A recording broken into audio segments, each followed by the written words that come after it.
미국의 교계 복음주의 계열에서 리더의 역할을 감당하고 있는 그 유명한 존 파이퍼 목사님에게 한 그리스도인이 물어보았습니다. 술과 담배를 하면서 그리스도인이라고 할 수 있나요? 라고 물었습니다. 여러분이 이 질문을 받으면 어떻게 대답하시겠습니까? 존 파이퍼 목사님은 이렇게 말했습니다. 단정 지을 수 없다. 왜냐하면 예수님을 믿는 은혜로 받은 것이 구원이기 때문이다.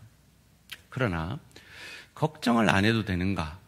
그건 아닌 것 같다. 왜냐하면 술과 담배는 위험한 요소들, 즉 중독의, 부덕의 요소들이 있기 때문이다 라고 말했습니다. 하나님이 주신 참으로 귀한 명령인 예배소 5장 18절 말씀을 우리는 잘 압니다. 다시 한번 같이 읽어볼까요? 술 취하지 말라.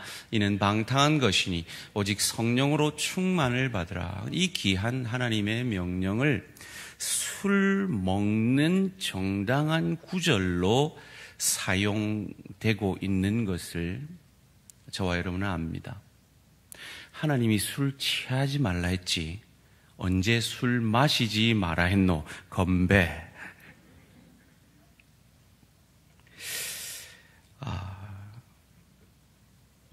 여러분, 이 말씀을 주신 하나님의 뜻은 무엇일까요? 술을 마실까요? 말까요? 이 정도의 수준에 답하기 위해 이 구절을 주신 걸까요? 너희는 지금 술을 먹어야 되나 마셔야 되나 이 정도 문제 가지고 고민할 사람들이 아니라 성령으로 취해야 될 사람이다.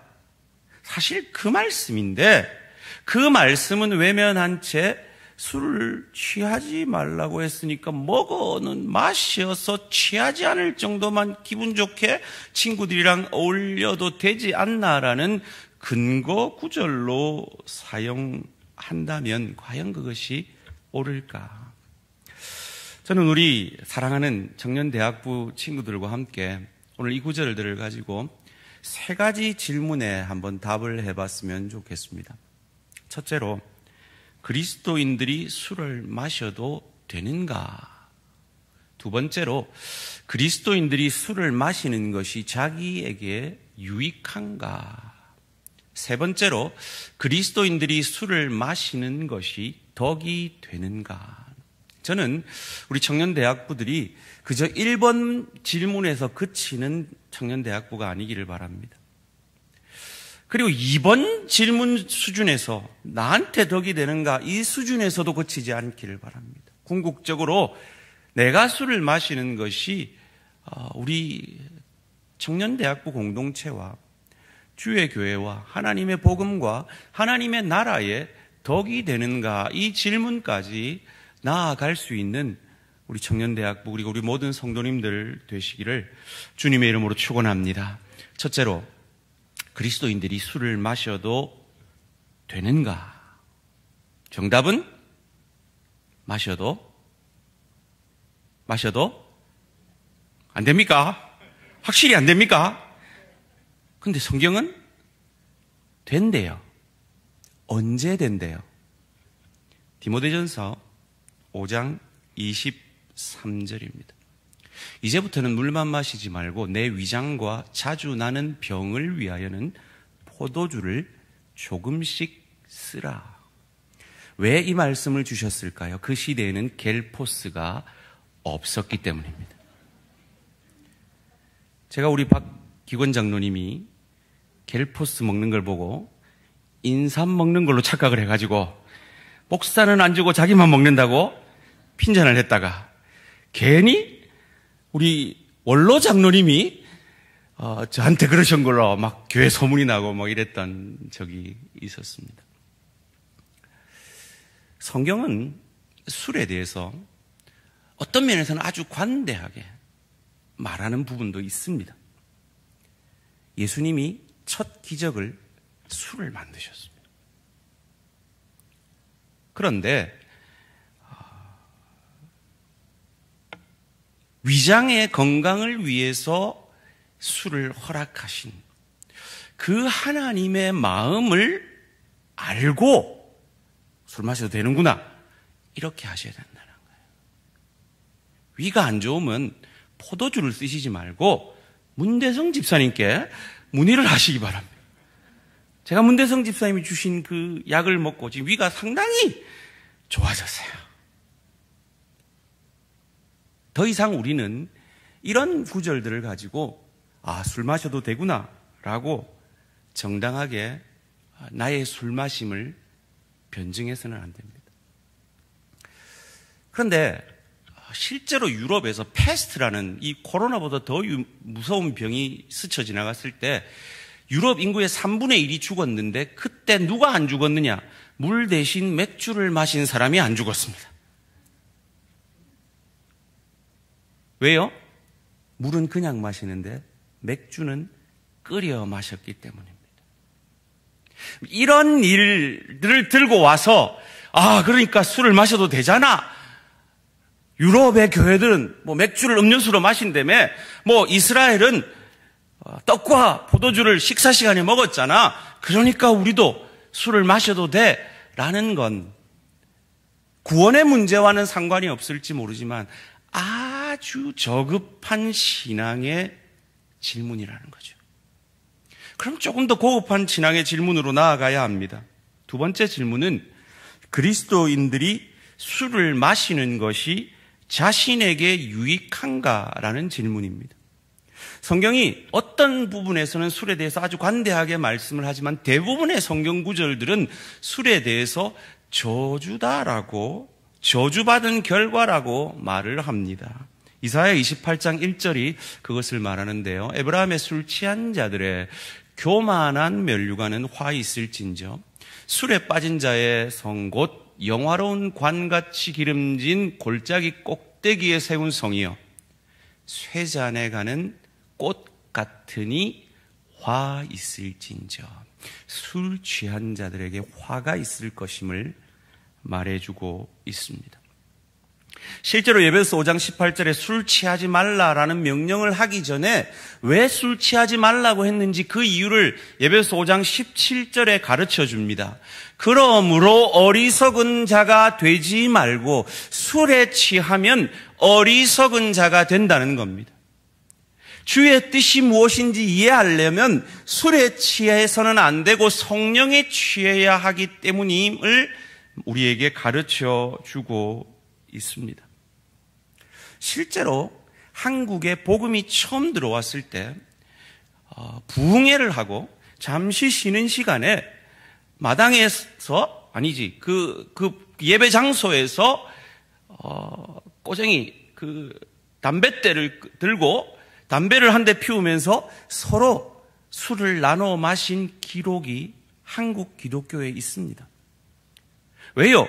그때는 복음을 가르치는 첫 시작, 복음의 시작의 시점에서 술과 담배의 문제는 이 구원의 문제와 직접적인 관계가 없었기 때문입니다. 그런데 그렇다면 한국 기독교가 왜 술과 담배를 기독교인은 마땅히 하지 말아야 하는 문화가 되었느냐? 선교사님들이 한국 사회에 복음을 전하면서 알게 되는 사실이 있습니다.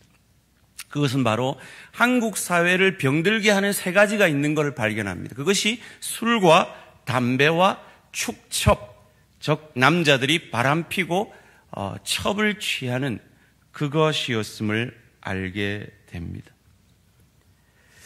여러분, 이런 말이 있잖아요. 사람이 술을 마신다. 술이 술을 마신다. 술이 사람을 마신다. 선교사님들이 한국 사회를 보니까 술이 사람을 마시고 있더라는 거죠. 그래서 언젠가부터 제가 곧 설명하겠습니다마는 한국 교계는 술을 정죄하며 범죄시 하였던 것입니다. 세 번째로, 그리스도인들이 술을 마시는 것이 덕이 되는가? 교회사적인 상황을 한번 살펴보겠습니다. 우리 복음이 전해진 이후에 근 1세기 이상을 한국 기독교는 술을 정제시하였습니다. 왜냐하면 술을 먹고는 한국 기독교가 건전하게 설 수 없음을 초기 선교사들이 발견했기 때문입니다. 그 시대가 언제입니까? 일제치하였죠. 그 일본의 악랄한 착취로 인해서 온 백성이 병들어 있는 좌절과 시리와 울분에 차있던 그 시대에 한국 사회를 더욱 병들게 하는 현상이 무엇이었느냐? 술과 담배와 도박과 여자였던 것입니다. 그래서 교회 지도자를 세우려고 하는데 그 문제에 걸린 사람들이 있는 거예요. 그래서 그들을 도저히 지도자로 세울 수 없어서 한국 교회가 운동을 시작을 합니다. 1901년 예수교 장로의 공의의 신앙생활 지침서에서 금연과 금주를 가르치기 시작합니다. 그리고 1905년 을사보호조약 때 국채보상운동 중에 금주, 금연 운동을 기독교인들이 앞장서서 전개합니다.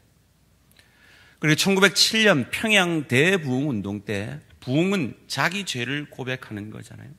그 죄를 고백하는 대표적인 그 죄의 목록 중에 하나가 술과 담배였습니다. 왜냐하면 이 술과 담배는 반드시 음란과 도박과 같이 갔던 겁니다. 제가 태국을 가보니까 길거리에서 마리아나를 팔아요. 흔히들 이렇게 얘기합니다. 마리아나 찬성론자들은 마리아나는 담배보다 약하고 해악이 없다라고 말합니다.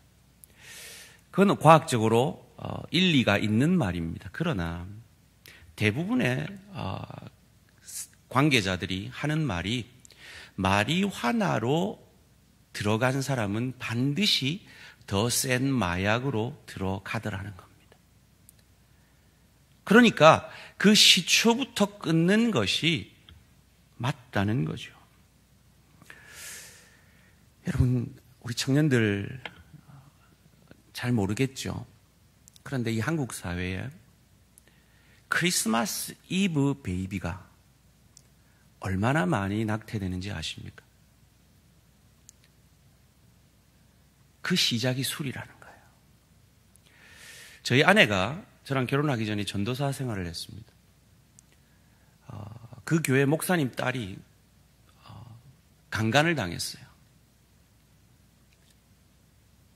뭐 때문에? 술 먹는 파티 갔다가. 그러니까 술은 그 술 자체가로 끝나는 것이 아니라 거기가 시작이라는 거예요. 죄로 깊이 들어가는 시작이 술에 있다라는 겁니다. 계속해서 1932년에 평양신약교회 주최로 조선기독교 제재운동회가 조직됩니다. 그래서 금연금주에 대해 절제운동을 기독교가 벌이게 되고요. 감리교도 1930년대 절제부라는 걸 뒀대요. 그래서 금주, 금연운동을 감리교에서 이끌게 됨으로 말미암아 한국교회의 거룩한 문화가 된 것이 금주, 금연 문화라 하는 것입니다. 술, 내 자유로 마실 수 있죠. 그런데 내 자유로 그 술을 마심으로 인해서 넘어질 수 있는 사람이 우리 한국교회 문화에는 너무 많습니다. 여러분 한번 상상해 보십시오. 이건 상상입니다. 절대 사실이 아닙니다. 여러분이 저희 집에 놀러 왔는데 냉장고를 열었더니 우리 집에 맥주와 소주가 냉장고에 있는 거예요. 저랑 인사를 하려고 하는데 제가 고개를 탁 숙이는데 제 이 옷주머니에 담배가 보이는 거예요. 여러분 어떻게 생각하시겠습니까? 여러분, 목사는 그냥 목사가 아니잖아요. 만민이 하나님 앞에 제사장이라는 그 의미에서 목사는 좀 여러분 앞에 앞서 있는 그리스도인일 뿐이지 목사라고 특별하고 나는 목사와 달라라고 말하는 건 절대 기독교적이지 않습니다. 목사가 그렇다면 장로님들도 그렇고 집사님들도 그렇고 권사님들도 그런 겁니다. 그것이 한국 기독교의 문화입니다. 생각해 보십시오. 믿음이 강해서 술, 담배 하는 사람 있습니까? 없습니까? 없습니다. 대부분이 믿음이 약하기 때문에 술, 담배 문제에 걸리는 겁니다. 그러니까 우리는 내가 술 마셔도 되는가 하는 그 문제에 빠져 있는 그런 약한 자로서 머무는 것이 아니라 내가 술 마시면 내게 유익한가라는 질문으로 가고 내가 술 마시면 우리 공동체에 내가 정말 복음의 유익이 덕이 되는가라는 문제로까지 나아가려면 이 술 문제는 우리가 자유해야 한다는 것입니다. 내가 약하다는 핑계로 내가 술을 마심으로 술을 마셔도 되는구나라는 오해를 끼쳐서는 안 된다는 겁니다. 조금 더 깊이 들어가서요. 제가 참 존경하는 박효진 장로님이라는 분이 계십니다. 하나님이 고치지 못할 사람은 없다라는 책을 쓰신 교도관이셨던 간증을 전 세계를 돌아다니면서 하시는 분인데요. 그분 유튜브가 아주 인기가 있더라고요. 그래서 제가 유튜브를 찾는 중에 그분 유튜브를 봤습니다.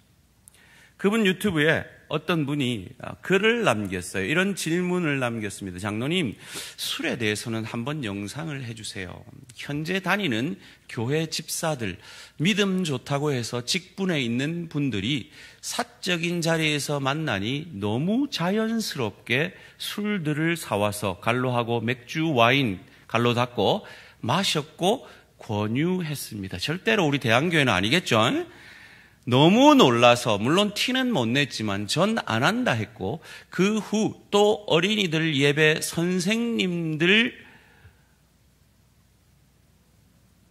부모들 카톡방에 어떤 엄마의 사진에 주님에 대한 성경 말씀은 잔뜩인데 와인잔을 마시는 걸 너무 자연스럽게 사진 대문으로 올려놓는 걸 보고 지금 교회가 맞는 건지 틀린 건지 너무 혼란스럽습니다. 지금부터 하는 말은 제가 박효진 장로님께 그 유튜브에서 들은 내용을 요약하는 겁니다. 그분이 말합니다. 요즘 한국 교회 부담 주면 안 되니까 술 마시지 말라 강조하지 않는다라고요. 술 취하지 말라 했지. 예수님도 포도주 만들었잖아. 외국은 관대한데 술 먹으면 지옥 가나. 다 동의하는 문제라는 거죠. 그런데 성경은 분명히 술은 사람을 거만하게 만들고 떠들게 만드는 것이 포도주요 독주라고 말하고 있다는 겁니다. 노아가 왜 망신사를 당했습니까? 벌거벗어서 술 때문이었습니다. 룻이 딸들과 간음 사건을 저지른 것이 무엇 때문이었습니까? 술 때문이었습니다. 거기에는 영적인 전쟁이 있다는 겁니다. 귀신들이 술과 밀접하게 일한다는 겁니다. 술을 마시면 인격이 해체가 됩니다. 그 해체된 인격에 귀신이 들어온다는 거죠. 음란과 마약과 도박과 사람의 몸과 의식 속에 그 귀신이 들어온다는 겁니다. 우리의 씨름은 분명히 혈과 육에 대한 것이 아니라 공중 권세 잡은 자와의 싸움이라고 성경은 우리에게 가르쳐 줍니다. 이런 영적 전쟁에 대해서 우리가 외면할 때 우리가 술로 인해 무방비 상태가, 영적으로 무방비 상태가 된다는 것입니다. 술 마시면 주사를 하는 사람들을 그냥 주사라고 보지 아니하고 악한 영들이 그 인격 안에 들어가서 그 인격을 잡고 흔드는 거라는 겁니다. 술 마시지 않으면 그렇게 점잖은 사람이 술만 마시면 음담패설을 하고 음란에 사로잡히고 아무 죄책감 없이 넥타이를 머리에 메고 젓가락을 소주병에 달고 그것을 탬버린 삼아 흔들면서 흥겹게 노래하는 그것이 악한 영들의 역사라는 거죠.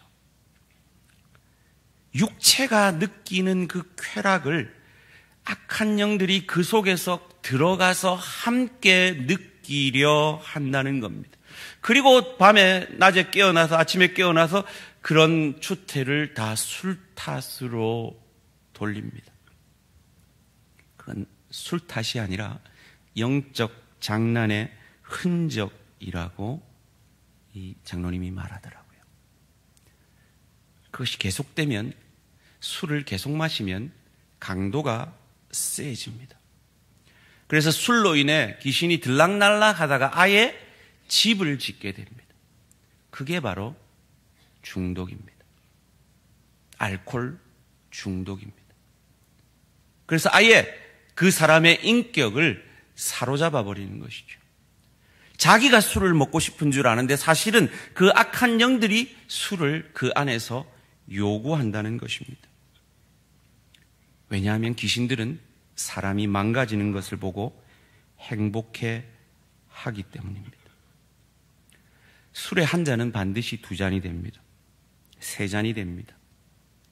술을 이길 방법은 없습니다. 그래서 입에 대지 않는 것 외에는 방법이 없습니다. 인간 관계 하려면, 비즈니스 하려면 술 한 잔 마셔야죠.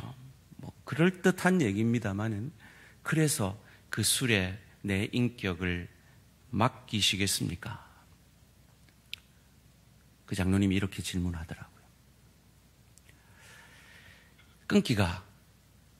술 끊기가 힘든 분들이 여기에 계실지 모르겠습니다. 그렇습니다. 이 중독의 영역으로 들어간 어떤 중독의 문제는 참 인간의 힘으로 끊기가 힘듭니다. 그래서 성령의 도우심이 필요합니다. 이 박효진 장로님이 술 중독자였대요. 그런데 그가 성령을 경험하고 예수를, 부활의 주님을 인격적으로 만나고 딱 한 번에 끊었답니다.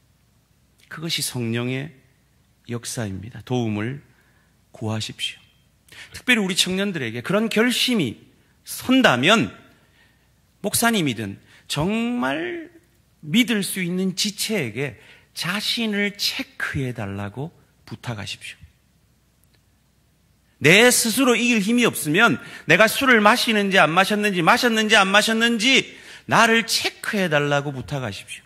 함께 나가 보시기 바랍니다.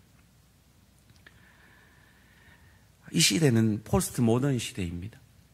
그래서 우리 청년들도, 우리도 알지 못하게 남한테 피해 안 끼치고 내가 내 스트레스 풀려고 내 즐거움을 위해서 한잔하는 게 뭐 그리 대단히 죄스러운 것인가라고 질문할 수 있을 것입니다. 그런데 성경은 그 정도 수준에서 우리의 인생을 점검하라고 말하지 않습니다. 술 먹는 게 죄냐 아니냐 이 정도 질문이 아니라 내가 정말 성령 충만하냐 이 질문 앞에 답하라는 겁니다.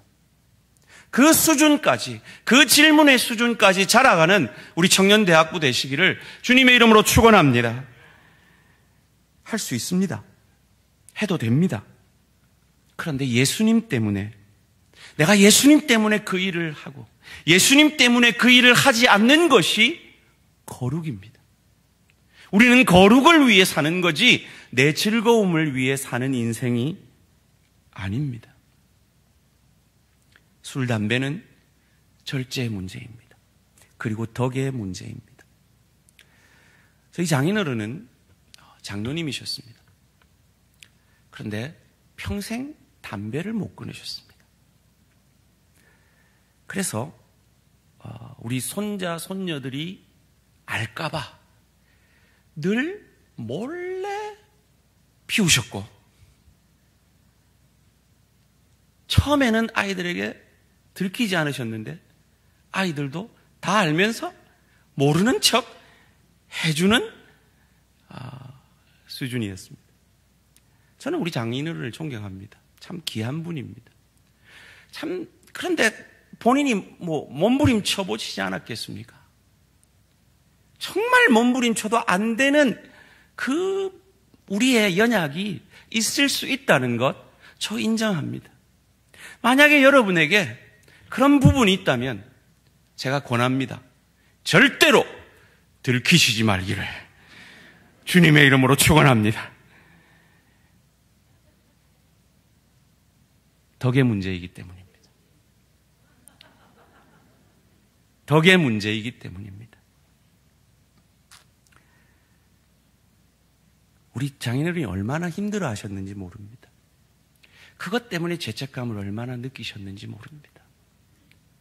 그런데 담배가 뭐라고 술이 뭐라고 정말 그렇게 죄책감을 느끼실 필요가 사실은 없는데 한국 기독교 문화가 우리를 그렇게 만듭니다. 그러면 신앙이 더 깊은 자리로 나아갈 수가 없습니다. 성령 충만으로 나아갈 수가 없습니다. 우리의 수준은 내가 술, 담배를 먹어야 되나 말아야 되나 그 수준에 머무는 것이 아니라 내가 정말 성령 충만한가? 그래서 내가 가정사역, 일터사역, 주의교회 사역을 잘 감당하고 있는가? 이 고민이 우리의 고민이 돼야 되지 내가 술을 마셔야 되나 말아야 되나 이 정도 수준의 고민이 우리의 것이 되어져서는 안 된다는 겁니다. 저에게 술을 마신 적이 있냐라고 물으시면 저는 양반석 목사님과 달리 술을 마신 적이 있습니다. 제가 언젠가 간증을 했기 때문에 기억나시는 분들이 계시죠. 저는 대학교 3학년 때까지 술을 입에도 대지 않았습니다. 100일주 마시러 가자는 우리 친구들의 유혹도 단호하게 거절했었습니다. 그런데 제가 왜 술을 마셨느냐? 대학교 3학년쯤 되니까 대부분의 주위 사람들이 술을 안 마셔본 사람들이 없는 거예요. 그래서 저도 모르게 그들을 깔보고 있는 저의 모습을 보게 되었습니다. 제가 뭐라고 술 안 마셨다는 그 이유만으로 다른 면에서는 훨씬 나보다 고급한 신앙의 사람들을 내가 깔보고 있는 것을 보았습니다. 그것이 제게 교만을 하게 하는 요인이 되는 것을 보았습니다. 이대로는 안 되겠다 싶었습니다. 그래서 술을 안 마시고 교만하지 않을 수 있어야 되는데 제 신앙의 수준이 그게 안 되었습니다. 그래서 정말 제가 믿는 제 위임식에도 왔던 그 친구에게 제 사정을 말했습니다. 내가 이런 마음이 들어서 술을 한잔 해야겠다. 오늘 밤에 너희 집에 자취집에 가서 나와 맥주 한 잔을 마셔다오. 그리고 나는 이 교만을 깨야 되겠다.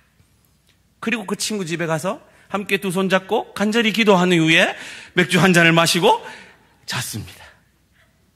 그리고 저는 더 이상 술을 마시지 않았다는 이 프라이드가 저를 교만하게 만들지는 않았습니다.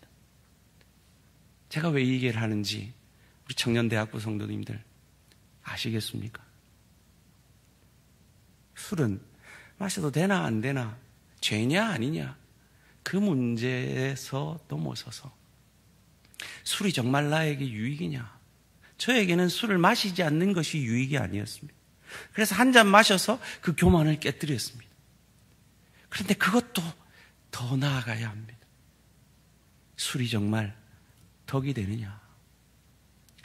청년대학부 여러분, 술이 여러분에게 유익이 되고 주의 교회에 덕이 되신다면 마음껏 마시기를 주님의 이름으로 축원합니다. 그런데 만약에 안 하는 청년의 리더가 되어야 될 사람인데, 나는 앞으로 한국 교회를 책임져야 될 다음 세대의 리더인데, 내가 한국 교회, 주의 교회를 섬기며 믿음이 어린 지체들을, 어린 생명들을 가르치는데, 내가 얘들이 내 술 마시는 걸 알면, 얘들이 술을 마셔서 망가뜨리면 내가 그 책임을 어떻게 감당할까? 그 질문 앞에 두렵고 떨림으로 제가 초등학교 2학년 때 담배 한 모금 피고 끊었던 것처럼 여러분도 끊으시기를 주님의 이름으로 축원합니다. 말씀을 맺겠습니다. 고린도전서 10장 23절 24절 청년대학부만 함께 읽습니다. 시작.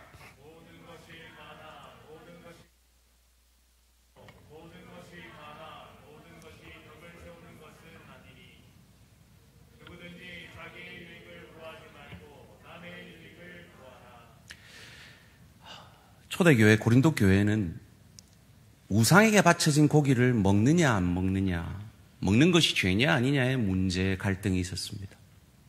거기에 대한 해답이 이것입니다. 모든 것이 가나 모든 것이 유익한 것이 아니니 누구든지 자기의 유익을 구하지 말고 남의 유익을, 덕의 신앙을 세우라는 겁니다. 그 덕의 신앙이 무엇입니까? 이어지는 31절이 이렇게 말합니다. 그런즉 너희가 먹든지 마시든지 무엇을 하든지 다 하나님의 영광을 위해서 하라. 다시 한번 제가 비꼬듯이 도전합니다. 청년대학부 여러분, 사랑하는 성도님들, 하나님이 영광이 되시면 술 많이 마시시기를 주님의 이름으로 축원합니다. 하나님이 영광이 되지 않는다면 끊으시기를 부탁드립니다. 바울은 이렇게 답합니다. 고린도전서 8장 13절 말씀입니다. 그러므로 만일 음식이 내가 우상에게 바쳐졌는지 안 바쳐졌는지 아리까리한 그 고기를 먹는 것이 내 형제를 실족하게 한다면, 내가 술 마시는 것이 내 형제를 실족하게 한다면 나는 영원히 고기를 먹지 아니하여 내 형제를 실족하지 않게 덕이 되게 하리라.